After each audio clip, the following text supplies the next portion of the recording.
do we choose convenience over liberty? Do we choose security over liberty? Or do we want a society where people have a private life to themselves? Is digital currency and digital IDs a threat to our Canadian society? Or are they simply tools that can be used by those who wield them? Is it about privacy or so much more?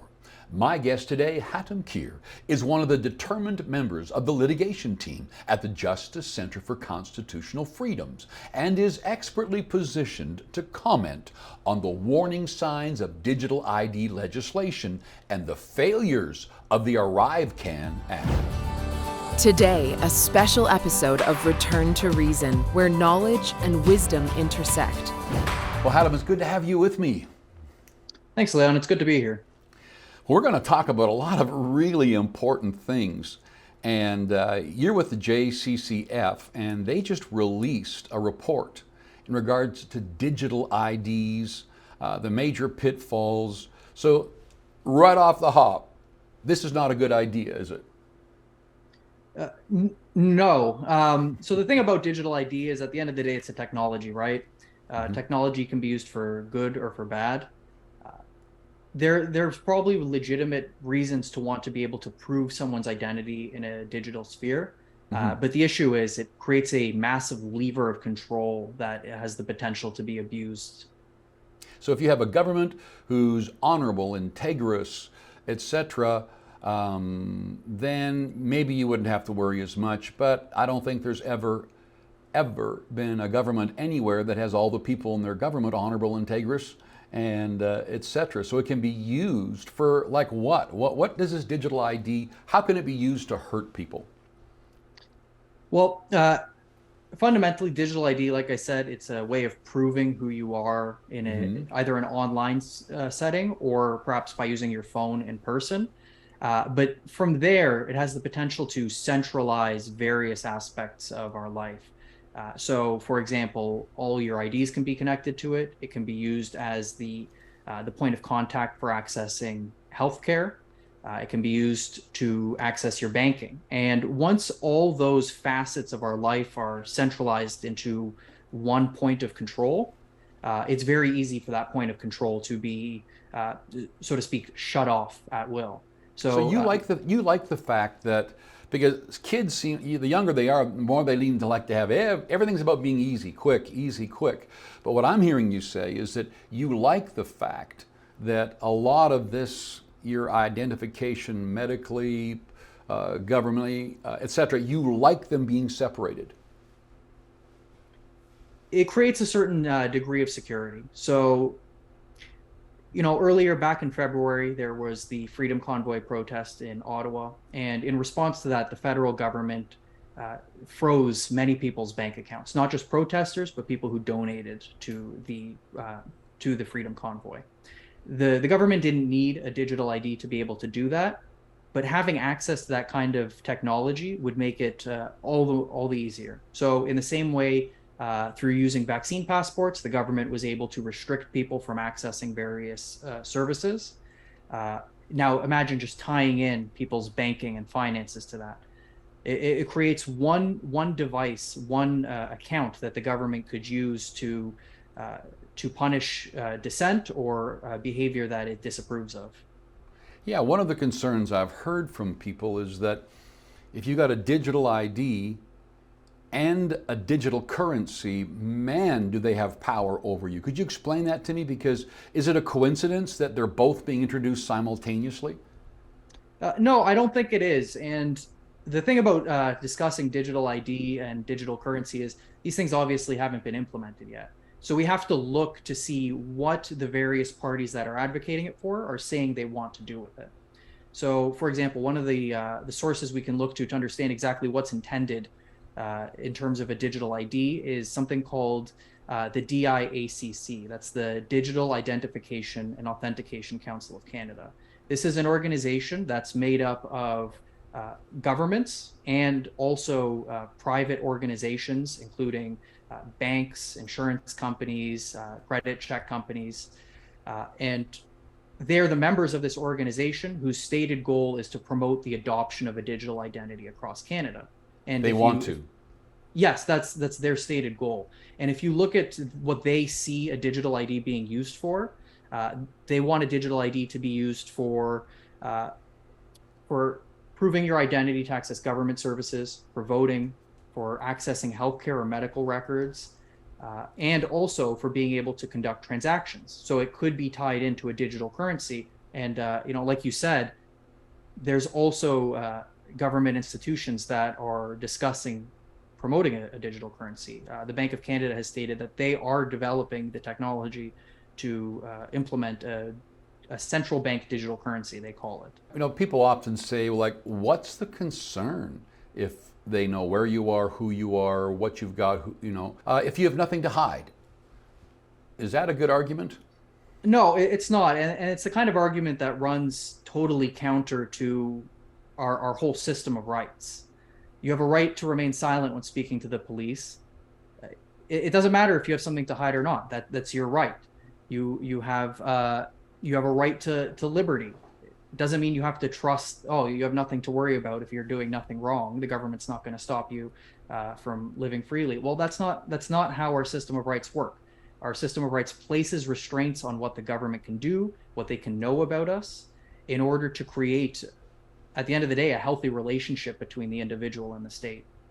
I think that people who opened up Canada, America, I think they had a huge distrust of governments and leadership when they came, and wanted to start new democracies, or however you want to call it. They usually came from countries where they were controlled, attacked. So I would agree with you that just to say, well, the government's going to look after us, everything's going to be fine, you have nothing to worry about, but you're always dealing with a person. And it's not just this innocuous, organization called the government, it's the people within it that can do bad things with all this power, this access to everything about you, correct? Yeah, absolutely. And there's so many reasons to want to restrain a government's power in that sense. I mean, like you alluded to, there's actual bad actors, people who are in bad faith or trying to, out of corruption or some other negative motive, trying to harm people. But there's also disagreements. Part of living in the kind of society we live in are that people have different views about what the good life is, how people ought to conduct themselves, and how people ought to live their lives.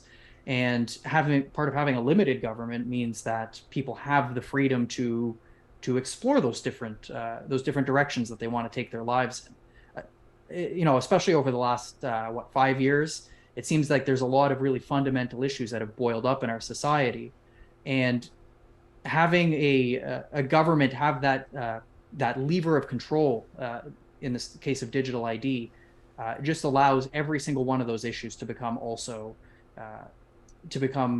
utilized, to be enforced through that kind of technology.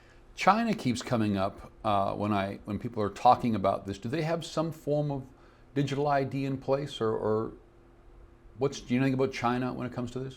Yeah, so China, it's often referred to as a social credit system.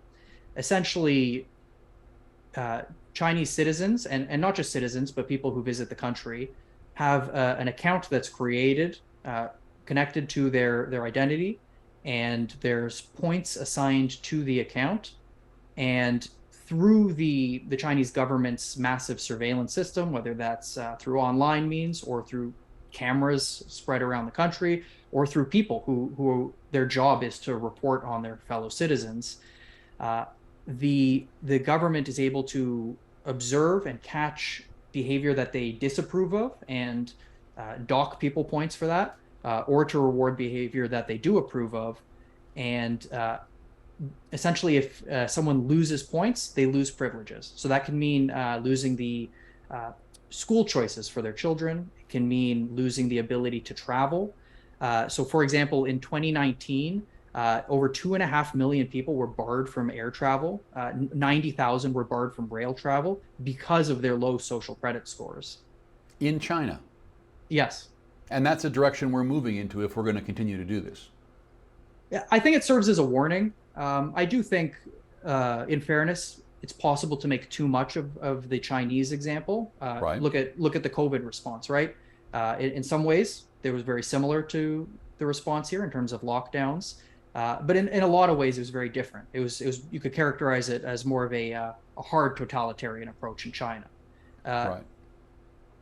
Most likely, the implementation of a kind of digital ID system in Canada would look very Canadian. But nonetheless, the what the Chinese state is doing really serves as a kind of warning, the canary in the coal mine about the Right. degree of control that these technologies can be used for and the harms that they can be used to perform. Well, when you take a look at Canada, was just speaking with a gentleman who said that I think we're the only country left that is, has its borders shut down, etc., unless you're going to do what the government says about healthcare, vaccinations, etc. So it's interesting when you look at this digital ID, digital currency, and the government trying to its ideology being enforced. It's much easier to bring a nation to its knees if you've got a digital ID and a digital currency. Would you agree with that? Yeah, absolutely. And we can see, just again, look to the last 2 years for an example of what our own government would do with these kinds of technologies. On the federal level, there's the ArriveCAN app. It's not a digital ID program, but nonetheless, it goes to show what this technology can be used for. To this day, if someone is unvaccinated trying to return to the country, or even if they are vaccinated and choose not to use the app due to privacy concerns, they're going to be subjected to a 2-week quarantine. Um, I'm hearing Also, fines as well. yes, heavy fines. And on a provincial level, back in 2021, most, if not all, provinces implemented some form of a vaccine passport. And so, for example, here in Ontario, where I am, an app was actually used to enforce that vaccine passport. And the app was developed by the same government agency that is developing the app to be used for a digital ID. They shifted their focus to develop the vaccine app, and now that that's done, they're returning to their original focus. Another thing that I hear coming up has got to do with all the green stuff that people are talking about, emissions, the etc. That, well, you were mentioning China and how you can be punished or controlled if you don't adapt to it. But the environmental issues that are going on right now, and the WF backing Canada in this transition, what are your thoughts on all that? So in terms of trying to achieve climate goals, that's Mm-hmm. one purpose that the digital ID could be used for. Yep. But at the end of the day, it's not so much the purpose that's the real trouble. It's the tool in the hands of the government. Right. Just to return to what we said earlier, the people who crafted the governments that we have here in Canada or in the States, they were wary not of a specific viewpoint that the government might have, but rather that no matter who has the reins of government, they're limited in what they can do. Uh, in a certain sense, digital ID is kind of the opposite of that. It is the ultimate degree of control. Very true. Some of the people that I've been speaking with say that even when it comes to doing business, just talking in regards to the environmental stuff, if there's companies that are apparently in place who are grading every other company in their mind, how green are you? And then they'll be able to encourage people to not do business with you because you're not green enough. With digital currency and that, they could even, use that to stop when it comes to business. Would that be possible? Absolutely. In China, just to return to that as an example, their social credit systems do cover businesses, and certainly they are used whether in good faith or just as a pretense to enforce financial goals. So, for example, there was a case in China where some investors had potentially been defrauded, and they wanted to head to the headquarters of the bank in order to deal with the funds that had been frozen. And in response to that, their COVID their COVID passport app, it's a kind of red light, yellow light, green light system, all became red lights despite coming from non-COVID areas, and they were very quickly shuttled off to quarantine hotels under the guard of police. So again, even though they were coming from non-COVID areas, but they did publicize their intent to go and try and address their grievances with the bank. So at, just as it was being used as a tool to silence that kind of dissent. So again, if it's implemented, the environment could be even the pretext to implement ulterior motives. So when you look at, so I heard you mention earlier in our conversation that when you look at government and you look at the citizens, it was in our forefathers' intentions to limit the government's ability to take away freedoms, correct? Yeah, absolutely. Here in Canada, more recently with the Charter of Rights and Freedoms. So then what should the average Canadian do? Like a lot of people are going to just say, well, all this stuff, all this change is coming at me, like it's like just coming like a stampede. What should I do? Should I be concerned? You're saying yes. What should we do if we go, okay, I don't want to be involved in a digital ID. How can I begin to stop this? What can the average citizen do to say, no, I don't want this direction for Canada? The very first thing people should do is get informed. A lot of this has been happening for quite some time now. The DIACC was formed in 2012. Here in Ontario, the group that was developing what's going to be the Digital ID program was doing that before COVID was an issue. So the first thing is to just be aware that this is happening, be aware that various government institutions have made this a goal of theirs, and to be alive to that and to spread the word, inform our fellow citizens, and make it an issue that matters and hold politicians to account. But then ultimately, if all those other steps along the way fail, kind of our last defense is the legal defense. It's once those rights have been infringed, that's when Canadians can use the charter and go to courts to seek redress. So the digital ID in itself isn't an infringement, or how they use it? Which would it be? The devil's in the details. It really does depend on how it's used. So, for example, if it was completely voluntary, people can always waive their charter rights. People can always consent to do something that might otherwise violate their rights. For example, if a police officer shows up to your house, you can't just search your house, but you're free to let him in. So if a digital ID exists as a kind of convenient alternative, then it probably doesn't violate people's charter rights. But to the extent that it's made mandatory, to the extent that it requires the disclosure of information, or it's perhaps covertly collecting information like location data, or to the extent that even if it's used voluntarily, it then becomes a tool of control. So we have rights. There are several rights in our charter that protect freedom from various different angles. We have our fundamental freedoms that protect our rights to religion, freedom of expression, and so on. But we also have a right to liberty and the right not to be deprived thereof except in accordance with the principles of fundamental justice.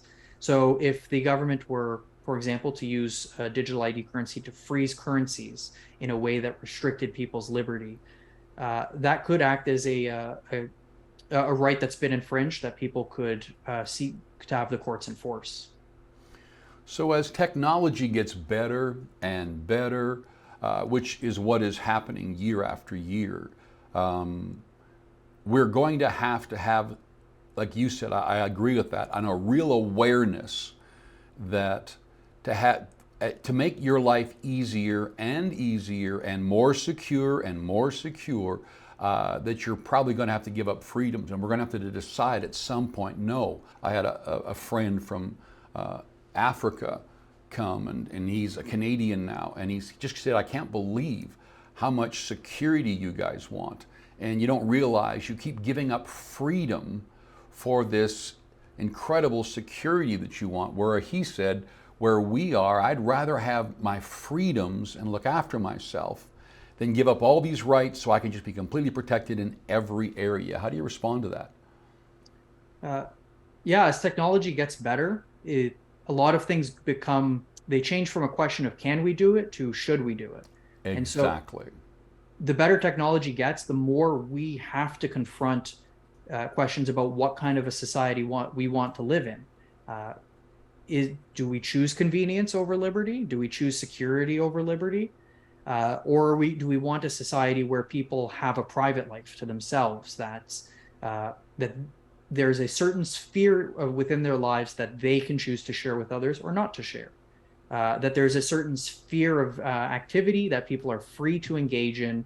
Uh, and again, just to go back to the founding principles of our society, our founders at the time considered things like the practice of religion, the expression of opinions about religious truths or philosophical truths or political truths to be sacrosanct, to be areas that can't be touched.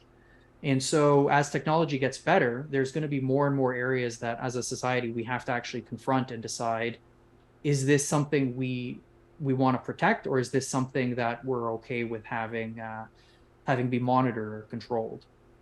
So you're a lawyer, Hatim, and I know that you do some work for the JCCF. Do you also work out of your own company or just totally the JCCF? So I have my own firm, but I receive my clients through the JCCF. So talk to me about that. What are some of this is an area of expertise for you. What are you seeing? What are you working at? What can you talk about as to what you are now going to court about? Well, most recently, we've brought a challenge to the ArriveCAN app. So ties into this topic of digital ID, or at least in the extent to which technology is being used to control points of travel or to monitor people. And so we're challenging the use of the ArriveCAN app for a lot of the same concerns that people might be concerned about the use of digital ID, namely the way it's being used potentially to affect people's privacy. So just explicitly, the use of ArriveCAN requires people to disclose information about themselves. But more troublingly than that, there's information about the app that we simply don't know. So the source code to the app has been protected as a trade secret. So it's not exactly clear what is being monitored by the app, or what information it collects about us. We can't know that? So if you want to install the app, I understand that you have to grant it permissions to access location data. The government says that they're not looking at location data. That's not something they're collecting. That's the information we have, without actually having people whose expertise is looking at coding and programming look at the source code. It's not clear how the app is working or what it's collecting. So there could be a lot of things going on. If they don't want citizens to know and they're protecting the source code, then we have no idea what they could be doing or setting up for future. Yeah, absolutely. And that maybe requires a certain amount of or speculation or concern. But then there's also the issues with that the app poses very explicitly. If someone, again, a vaccinated person who has proof of vaccination wants to re-enter the country but just doesn't want to download the app, they're still subject to a 2-week quarantine, a house arrest, that they have to remain in their house and they can't leave. If someone is sentenced to a house arrest, there's usually conditions allowing for exceptions to go to the grocery store once a week, to attend church potentially, or to even go to work. None of that's an option if someone's ordered to quarantine pursuant to these laws. So in the court cases that you're seeing, what's happening there? Are we winning? How's the battle going? We're very much in the midst of it right now. The thing about court, and part of the reason I said earlier that it's kind of the last line of defense, is that courts are slow. Yeah. So there's a lot that happened 2020, 2021. It's coming before the courts now. So for example, one of the cases I'm working on is a defense of some churches who are challenging Ontario's lockdown rules. So this occurred back in 2020 and very early 2021. They only had their first level of court at the beginning of this year. Unfortunately, they lost. We've brought an appeal. That's going to be heard at the end of this year. So the thing with the court timeline is that it's slow, but up to now, we've seen both victories and losses. There's plenty of tickets that have been withdrawn or dropped because they didn't have a strong basis. But on the flip side, there have been some disappointments in terms of the court, what I would say is failing to recognize where rights have been infringed. So many people say, I'm just so tired of it, I don't want to watch it anymore. But they need to wake up and recognize that to not deal with this in the courts and to continue to push all of this through is to run the risk of having it all happen again. Yeah, absolutely. And one of the issues that has arisen in respect of some of the Justice Center's cases is the argument of mootness. So all these laws, or many of these laws, I should say, have been lifted to various degrees or suspended, as the government says. And so the government argues that this isn't an issue anymore. You're arguing that the law should be overturned, but it's not enforced anymore. So what's the big deal? But exactly like you said, it can very easily happen again. And you just have to listen to the news to hear, whether it's the prime minister or various other officials say, be careful, winter's going to come around and we're going to have to put more restrictions in again. So 100% Canadians need to be on guard and need to fight these battles now, especially while there's a kind of calm. In the midst of COVID, in the midst of everything there, it was kind of hard to get all the facts and to really give things a fair evaluation and a full evaluation. But in the calm with the advantage of retrospect is the time to do it. So in closing, Hatim, this has been very interesting. Where can they go to see a lot of what is going on in the courts or JCCF and the litigation teams to learn more about what's happening? Where can they go?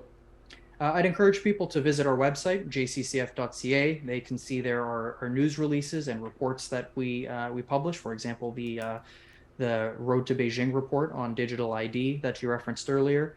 And if they're particularly concerned about the digital ID issue, people can visit nodigitalid.ca, which is a separate website developed by the JCCF to specifically tackle this issue.